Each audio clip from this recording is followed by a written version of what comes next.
వాళ్ళకి ఎలా ఉంది, వాళ్ళకి ఏ విధమైన సర్వీస్ అందించి వాళ్ళని బతికించుకోవాలి, ఈ ఘటనకి ఎవరు కారణమో దాన్ని కనిపెట్టి మళ్ళీ జరగకుండా చూసుకోవాలి. ఎందుకంటే ఈరోజు కూడా మళ్ళీ టోకన్లు ఇచ్చే కార్యక్రమం ఉంటుంది కాబట్టి అవి చేయకుండా మళ్ళీ నీతిమాలిన రాజకీయాలు చేస్తూ దాని నుంచి తాను తప్పించుకోవడం కోసం ఈరోజు ఏ విధంగా అధికారుల నిర్లక్ష్యం అని చెప్పి ఆయన ఒక స్టేట్మెంట్తో దీన్ని కొట్టేయాలని చూడటం నిజంగా ఈ రాష్ట్ర ప్రజలందరూ కూడా అసహించుకుంటున్నారు. ఎందుకంటే ఈరోజు అధికారులను కానీ టీటీడీ పాలక మండలిని కానీ ఎవరు నియమించారు? ఈ చంద్రబాబు నాయుడు గారే కదా. మరి ఒక అసమర్థుడిని ఈరోజు టీటీడీ చైర్మన్గా పెట్టడం జరిగింది, ఒక అసమర్థుడిని ఈరోజు ఎస్పీగా పెట్టడం జరిగింది, ఒక కలెక్టర్ని అక్కడ కలెక్టర్గా పెట్టారు. వీళ్ళెవరికి భక్తుల మీద ప్రేమ లేదు, అభిమానం లేదు, వాళ్ళకి సర్వీస్ చేయాలన్న మైండ్ సెట్ కూడా లేదు. ఎంతసేపు చంద్రబాబు నాయుడు చుట్టూ తిరుగుదామా, ఆయనకి భజన వేస్తే చాలు అనుకున్న కార్యక్రమం మనం 6, 7, 8వ తారీఖున చూసాం. జిల్లాలో ఉన్న తిరుపతి, చిత్తూరు జిల్లా ఎస్పీలతో సహా ప్రతి ఒక్కరూ కూడా చంద్రబాబు నాయుడు చుట్టూ తిరుగుతూ భజన చేస్తూ ఈరోజు ప్రజల్ని గాలికి వదిలేశారు. కాబట్టే నిన్న ఇంత పెద్ద సంఘటన జరిగింది. ఎంత దురదృష్టకరం అంటే ఇదేదో సడన్గా ఈరోజు ప్రోగ్రాం పెట్టారు, మాకు తెలియకపోవడం వల్ల ఇలా జరిగిందని చెప్పడానికి లేదు. ఎవ్రీ ఇయర్ వైకుంఠ ఏకాదశి లక్షలాది మంది భక్తులు రావటం మనం కళ్ళారా చూస్తున్నాం. గత ప్రభుత్వం మీరు చూశారు, భక్తులకి ఏ విధంగా సౌకర్యాలని అందించడంలో, వాళ్ళకి సేఫ్టీని క్రియేట్ చేయటంలో, వాళ్ళకు వచ్చిన వాళ్ళకి పిల్లలకి పాలు ఇవ్వటం కానీ, పెద్దవాళ్ళకి వృద్ధులకి షెల్టర్స్ ఇవ్వటం కానీ, ఆడవాళ్ళకి కుటుంబ సభ్యులకి భోజనాలు ఏర్పాటు చేయడం మనం కళ్ళారా చూసాం. కానీ నిన్న ఫుల్ డే జనాలు ఎండల్లో రోడ్ల మీద పార్కుల దగ్గర కూర్చొని ఉంటే మంచినీళ్ళు ఇచ్చేవాళ్ళు లేడు, చిన్నపిల్లలకి పాలు ఇచ్చేవాళ్ళు లేరు, ముసలోళ్ళకి షెల్టర్స్ లేదు, భోజనాలు లేదు. అంటే ఎంత నిర్లక్ష్యం ప్రజలంటే, భక్తులంటే అనేది ఇక్కడ మనం గమనించాలి. నిన్న జరిగింది ఏదో ప్రమాదశాత్తు జరిగింది కాదు, ఇది ప్రభుత్వం చేసిన హత్యలు. ఎందుకంటే చంద్రబాబు నాయుడు గారి నిర్లక్ష్యం, ఆయన నియమించిన టీటీడీ పాలక వర్గం, అలాగే దేవాదాయ శాఖ మంత్రి, అలాగే డిప్యూటీ సీఎం, అలాగే హోంమంత్రి, వీళ్ళందరి నిర్లక్ష్యం వల్లే ఇది జరిగింది. కాబట్టి వీళ్ళందరి మీద కేసులు, అంటే క్రిమినల్ కేసుల్ని ఫైల్ చేయాలని కూడా మేము డిమాండ్ చేస్తున్నాం. ఎందుకంటే మొన్నే మనం చూసాం తెలంగాణలో ఒక సినిమా ఫ్యాన్ షోకి అల్లు అర్జున్ గారు వస్తే ఆయనకి సంబంధం లేకుండా తోపులాట జరిగినప్పుడు అక్కడ ఒక మహిళ చనిపోతే అల్లు అర్జున్ గారి మీద 105 BNS పెట్టడం జరిగింది.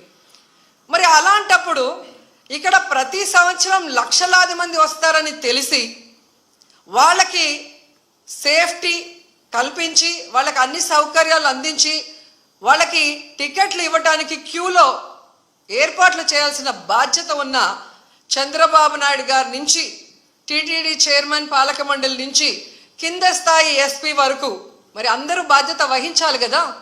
కానీ ఈరోజు ఎంత దురదృష్టం అంటే, ఇది పద్మావతి పార్క్లో 5 మంది చనిపోయిన ఆ ప్లేస్లో జరిగిన FIR. దీంట్లో 105 పెట్టాల్సింది వీళ్ళు 194 BNSS పెట్టారు.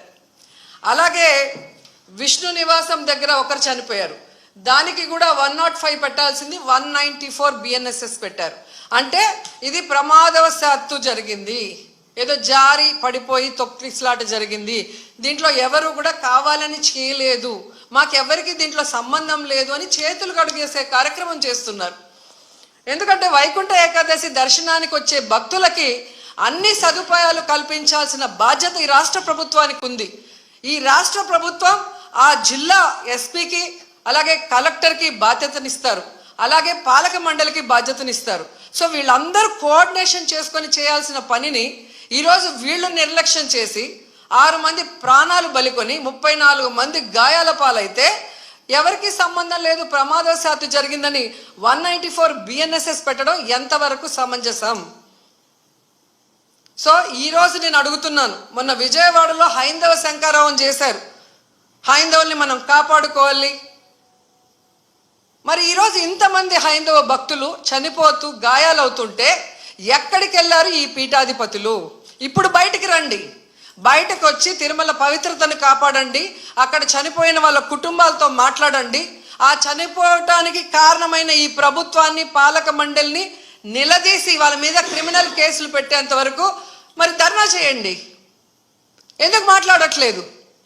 అలాగే మీరు మొన్న చూస్తే అసలు లడ్డూలో కల్తీ జరగకపోయినా వీళ్ళు చెప్పిన అబద్ధాన్ని వీళ్ళ కూటమి ప్రభుత్వంలో ఉన్న బీజేపీ మాధవీలత గారు వందే భారత్ ఎక్స్ప్రెస్లో భజన చేసుకుంటూ వచ్చి ఎన్ని రకాలుగా మాట్లాడిందో మనం చూసాం. నిజంగా మీకు దేవుడి మీద భక్తి ఉంటే, భక్తుల మీద ప్రేమ అభిమానం ఉంటే, ఈరోజు 6 మంది ఎవరి వల్ల అయితే చనిపోయారో ఈ ప్రభుత్వాన్ని నిలదీయండి. ఈ ప్రభుత్వంలో ఎవరెవరు ఈ చావుకు కారణమయ్యారో వాళ్ళందరి మీద మోడీ గారికి చెప్పి క్రిమినల్ కేసులు పెట్టించండి. అంతేగాని ఈరోజు మీరు పూసుకొని మీరు చేస్తే మాత్రం అది కరెక్టు, వేరే వాళ్ళు చేస్తే తప్పు అన్నట్టుగా దొంగ మాటలు చెప్తూ ఎవరి మీద దుమ్మెత్తి పోయాలనుకుంటే ప్రజలు అన్నీ గమనిస్తున్నారు. అండ్ ఈరోజు మీరు చూస్తే మోడీ గారికి కూడా మేము విన్నవించుకుంటున్నాం, మీకు భక్తి ఎక్కువ ఉంది కాబట్టి ఈరోజు తిరుమలలో జరిగింది పూర్తిగా చంద్రబాబు నాయుడు గారి ఫెయిల్యూర్, ఆయన నియమించిన అఫీషియల్స్, పాలక మండలి ఫెయిల్యూర్. సో వీరందరి మీద విచారణ జరిపించి దీనికి ఎవరెవరి నిర్లక్ష్యం కారణమో వాళ్ళందరి మీద క్రిమినల్ కేసులు వేసి వీళ్ళందరినీ లోపల పెట్టాలి.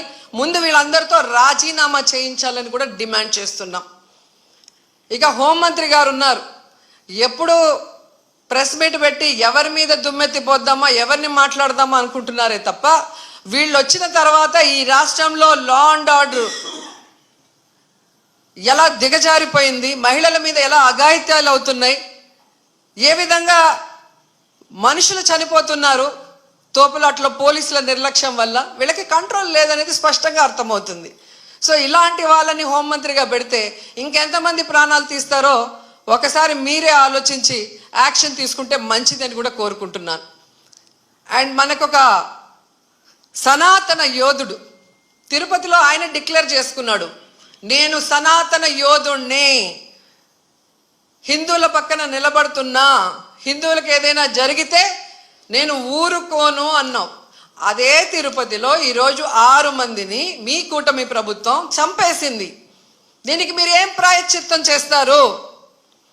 చంద్రబాబు నాయుడుతో రాజీనామా చేయిస్తారా? మీరు బాధ్యత తీసుకొని రాజీనామా చేస్తారా? లేదా టీటీడీ చైర్మన్తో రాజీనామా చేయిస్తారా? హోంమంత్రితో రాజీనామా చేయిస్తారా? లేదా అందరూ కలిసి కట్టకట్టుకొని రాజీనామా చేస్తారా? మీ అందరి ఫెయిల్యూరే కదా ఇది. నిజమైన సనాతన యోధుడివైతే ఇప్పుడు రా, వచ్చి మీ ప్రభుత్వంలో ఎవరెవరి నిర్లక్ష్యం వల్ల ఇది జరిగిందో వారందరి మీద క్రిమినల్ కేసులు పెట్టించుకోండి. అంతేగాని ప్రమాదవశాత్తు జరిగిందని 194 BNSS పెట్టేసి చేతులు దులిపేసుకోవాలంటే మాత్రం వదిలే ప్రసక్తే లేదు అని కూడా ఈ సందర్భంగా తెలియజేసుకుంటున్నా. అండ్ చంద్రబాబు నాయుడు ఆయన లెగ్గు మహత్యం ఏంటో కానీ ఆయన ఎప్పుడు అధికారంలోకి వస్తే అప్పుడు ఈ రాష్ట్రంలో మనం ఎన్నో చావులు చూడాల్సి వస్తుంది. గతంలో గోదావరి పుష్కరాలు ఈయన పబ్లిసిటీ పిచ్చి వల్ల ఇలాగే గేట్లు తెరిచి జనాలు తోసుకొని ఒకరి మీద ఒకరు పడి 29 మంది చనిపోయారు. మొన్న ముఖ్యమంత్రి అయిన వెంటనే ఈయన నిర్లక్ష్యం వల్ల, ఈయన వైఫల్యం వల్ల దాదాపుగా విజయవాడ వరదల్లో 60 మందికి పైగా చనిపోయారు. మళ్ళీ ఈరోజు చిత్తూరు జిల్లా కుప్పంలో ఉండగానే 6, 7, 8 ఉండి పోలీసులందరినీ తిప్పుకొని ప్రజల్ని గాలికి వదిలేశారు.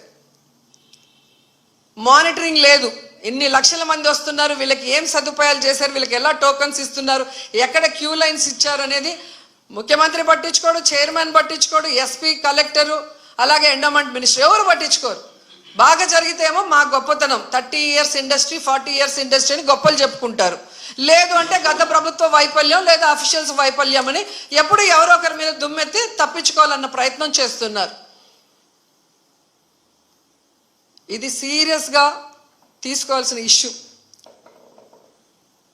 ఈ చంద్రబాబు నాయుడు గారి వైఫల్యం వల్ల, అసమర్థ వల్లే ఈరోజు ఇంతమంది చనిపోయారు. ఆయన నియమించిన వాళ్ళు ఎవరైతే ఉన్నారో వాళ్ళందరి నిర్లక్ష్యం వల్ల జరిగింది. సో వెంటనే ఈ ఎఫ్ఐఆర్లు మార్చి తప్పు చేసిన వాళ్ళ మీద క్రిమినల్ కేసులు పెట్టాలి. లేకపోతే మేమైతే వైఎస్ఆర్సీపీ తరఫున భక్తులకి అండగా ఉండి ఆ చనిపోయిన కుటుంబాల తరఫున పోరాటం చేస్తాం. వాళ్ళకి కూడా ఎక్స్గ్రేషియా ఒక్కొక్కరికి మరి డబ్బులు 1 కోటి నుంచి 2 కోట్ల దాకా ఇవ్వాల్సిన అవసరం ఉంది. ఎందుకంటే మీ వల్లే వాళ్ళు చనిపోయారు, వాళ్ళ నిర్లక్ష్యం వల్ల కాదు. అలాగే గాయాలైన వాళ్ళకి 25 లక్షల రూపాయలు కూడా ఇవ్వాలని డిమాండ్ చేస్తూ, నిజంగా తిరుపతి అమ్మాయిగా నాకు నిజంగా చాలా బాధేస్తుంది. ఎందుకంటే నాకు తెలిసి ఇంతవరకు తిరుమల చరిత్రలో ఇలా వైకుంఠ ఏకాదశి కోసం దర్శనానికి వచ్చిన వాళ్ళు చనిపోయిన దాఖలాలే లేదు. అలాంటిది ఈరోజు 6 మంది దాకా చనిపోయారు అంటుంటే, ఆ కుటుంబాలు టీవీల్లో చూస్తుంటే వాళ్ళు ఏడుస్తుంటే మనసు ద్రవించిపోతుంది. కానీ ఈ కుటుంబ ప్రభుత్వానికి ఏ ఎమోషన్ లేదు, ఏ బాధ లేదు. ఎలా తప్పించుకుందామా, ఎవరి మీద తోసేద్దామా అన్న ప్రయత్నమే వీళ్ళు చేస్తున్నారు. సో ఖచ్చితంగా మోడీ గారిని డిమాండ్ చేస్తున్నాం, మీరు దీని మీద సీరియస్గా ఎంక్వైరీ చేయించాలి. తప్పు చేసిన వాళ్ళ మీద క్రిమినల్ కేసులు పెట్టి వీళ్ళని లోపల పెట్టాలి. అలాగే హైందవ శంకరావం చేసిన ఈ మఠాధిపతులందరికీ చేతులెత్తి నమస్కరిస్తున్నా, ఇప్పుడు బయటకు రండి. బయటకు వచ్చి ఈ హైందవ ధర్మాన్ని నమ్ముకున్న భక్తుల్ని కాపాడుకోవాల్సిన బాధ్యత మన మీద ఉంది. అలాగే తిరుమల పవిత్రత కాపాడాల్సిన బాధ్యత మన మీద ఉంది. అలాగే భక్తుల చావుకు కారణమైన వాళ్ళని శిక్షించే విధంగా మనం పోరాడాల్సిన అవసరం కూడా ఈరోజు ఉంది. కాబట్టి మీరందరూ బయటికి రావాలి, మాట్లాడాలని కూడా కోరుకుంటున్నాను. ఈరోజు ఎంత దురదృష్టం అంటే, మొన్న game changer film function pre release event చూశాను. ఫొటోస్ చూస్తే మినిస్టర్ ఉన్నారు, కలెక్టర్ ఉన్నారు, ఎస్పీ ఉన్నారు. ఒక సినిమా ఫంక్షన్కి ఇంత ఇంట్రెస్ట్గా, ఇంత చిత్తశుద్ధిగా పనిచేసిన వాళ్ళు ఎందుకు టీటీడీకి సంబంధించిన వైకుంఠ ఏకాదశికి ఇంట్రెస్ట్ లేకుండా పనిచేస్తున్నారు? ఎందుకు భక్తుల సేవలో ఉండకుండా చంద్రబాబు నాయుడు సేవ కోసమే మీ టైం కేటాయిస్తున్నారని నేను అడుగుతున్నాను. దీంట్లో కల్ప్రిట్ ముఖ్యమైన వాడు ఎవరంటే జేఈఓ ఇన్ఛార్జ్ ఈఓగా ఉన్నారు వెంకయ్య చౌదరి. వెంకన్న దేవుడిని ఆయన చేతికి చంద్రబాబు నాయుడు ఇస్తే, ఈ వెంకయ్య చౌదరి ఈ టీటీడీని ఏం చేస్తున్నాడో అక్కడ మీరు ఒకసారి ఎంక్వైరీ చేస్తే మీకే అర్థమవుతుంది. టీటీడీని ఈరోజు టీడీపీ ఆఫీస్ లాగా తయారు చేసి ఈరోజు భక్తుల సేవ కన్నా టీడీపీ వాళ్ళ సేవలోనే వీళ్ళు తరిస్తున్నారు. ముందు ఆ జేఈఓ వెంకయ్య చౌదరిని అక్కడి నుంచి తీసేస్తేనే ఆ తిరుమల ప్రక్షాళన అవుతుందని కూడా ఈ సందర్భంగా తెలియజేసుకుంటున్నా.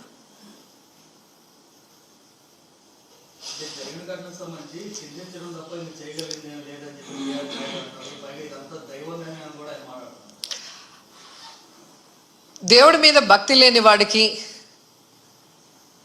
ఆ పోస్ట్ చేసే విలువ లేని వ్యక్తికి అలాంటి పెద్ద పోస్ట్ ఇస్తే ఇలాగే ఉంటుంది.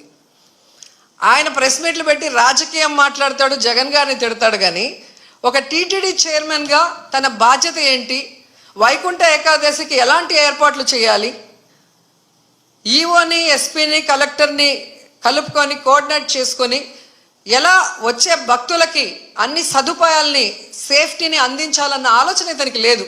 ఇన్సిడెంట్ జరిగినప్పుడు కూడా హైదరాబాద్లో కూర్చొని ఉన్నాడు. ఆయన మాట్లాడిన తీరు చూస్తే తాగి మాట్లాడా, వయసు అయిపోయి మాట్లాడా నాకైతే అర్థం కాలేదు. కానీ ఎంత కేర్లెస్గా, ఎంత సిల్లీగా ఆయన మాట్లాడిన మాటలు. నేను గుడిలో ఎస్పీ కనిపిస్తే చెప్పాను, కొంచెం జాగ్రత్తగా చూసుకోండి, ఏదో గొడవలు అవుతున్నాయి అని నాకు సమాచారం వచ్చింది అన్నాడు.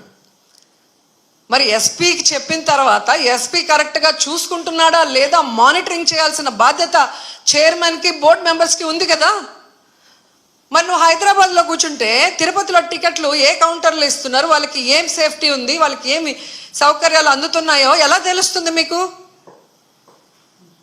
మంత్రి గారు, ఎమ్మెల్యే, చైర్మన్, పాలక మండలి, కలెక్టరు, ఎస్పీ వీళ్ళందరూ తిరగాలి. తిరుపతిలో, తిరుమలలో ఎలా ఉన్న ఏర్పాట్లు, ఏమైనా అవసరం ఉందా అని చెప్పి అఫీషియల్స్ని కోఆర్డినేట్ చేసుకోవాల్సిన పని అధికారంలో ఉన్న వాళ్ళది. అలా చేసుకోకుండా అంతా దైవేచ్ఛ.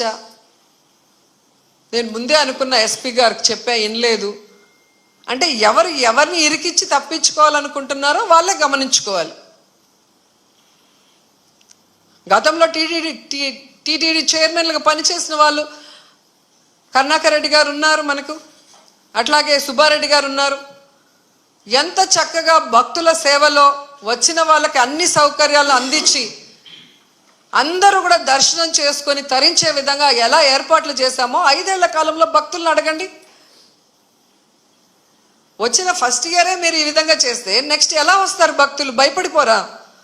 అంటే తిరుమలకి ఎవ్వరు రాకూడదు అన్నట్టుగా అప్పుడేమో ఏదో కల్తీ జరిగిందని అబద్ధపు ప్రచారం చేసి సుప్రీంకోర్టుతో అక్షింతలు వేయించుకున్నారు. ఇప్పుడు నిర్లక్ష్యంతో 6 మందిని చంపేసి అమ్మో కొండకెళ్తే ఏమన్నా అవుతుంది అన్నట్టుగా ఇప్పుడు తయారు చేశారు. అంటే తిరుమల పవిత్రతను దెబ్బతీయటానికి కంకణం కట్టుకున్నట్టుంది కూటమి ప్రభుత్వం.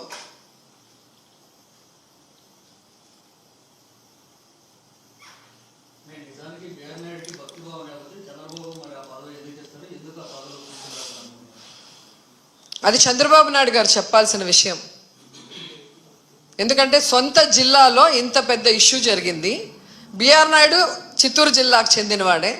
మరి జిల్లాలో తిరుమల పవిత్రత గురించి తెలుసు. ఎన్ని లక్షల మంది వస్తారు వైకుంఠ ఏకాదశికి ఇద్దరికీ తెలుసు. వాటికి ఎలా ఏర్పాట్లు చేయాలో చంద్రబాబు నాయుడికి తెలుసు, బిఆర్ నాయుడికి తెలియదు. తెలియనప్పుడు చెప్పి చేయించుకోవాల్సిన బాధ్యత ముఖ్యమంత్రికి ఉంది. అలా చేయడం చేత కాని వాడికి చైర్మన్ పదవి ఇవ్వకూడదు. ఏ లాలూచితో ఇచ్చారో వాళ్ళు చెప్పాలి.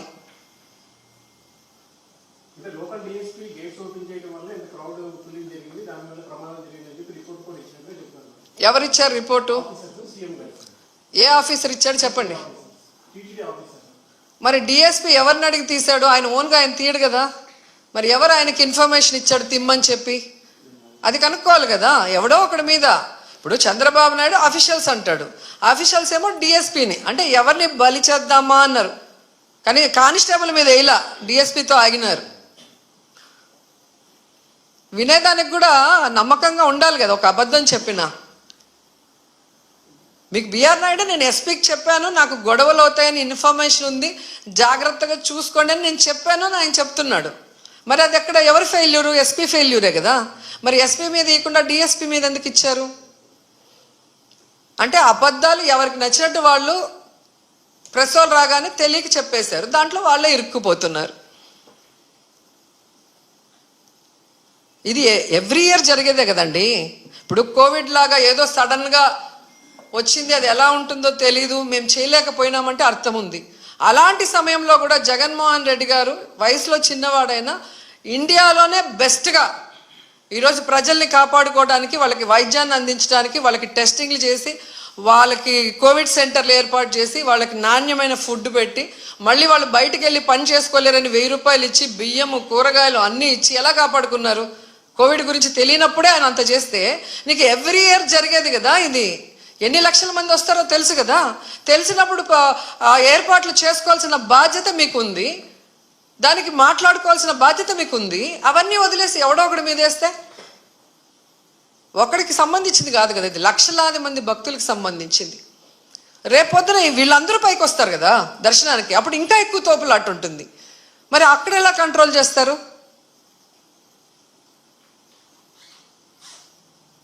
సో ఇది ఎవడో ఒకరిని బలిపశు చేయాలనేసి టీవీల్లో వార్తలు ఇస్తూ ఎఫ్ఐఆర్లో మాత్రం ప్రమాదవశాత్తు జరిగిందని రాయటం. మీరు ఆలోచించండి, ఇది తప్పించుకోవడానికి చేస్తున్న కార్యక్రమం. భగవంతుడు వీళ్ళని వదిలిపెట్టడు, ఈ తప్పు చేసిన వాళ్ళని వదిలిపెట్టడు. అట్లాగే కేంద్ర ప్రభుత్వం కూడా సిన్సియర్గా దీని మీద ఇన్వెస్టిగేషన్ చేయించి తప్పు చేసిన వాళ్ళ మీద క్రిమినల్ కేసులు వేయాలి. అది మా డిమాండ్. అలాగే చనిపోయిన వాళ్ళకి, క్షతగాత్రులైన వాళ్ళకి ఎక్స్గ్రేషియా ఇవ్వాల్సిన బాధ్యత ప్రభుత్వానికి ఉంది. అది ఇమీడియట్గా చేయాలి. చేస్తారు, ఇవ్వరు. గతంలో చేసినవి కూడా ఇంతవరకు అందలేదు.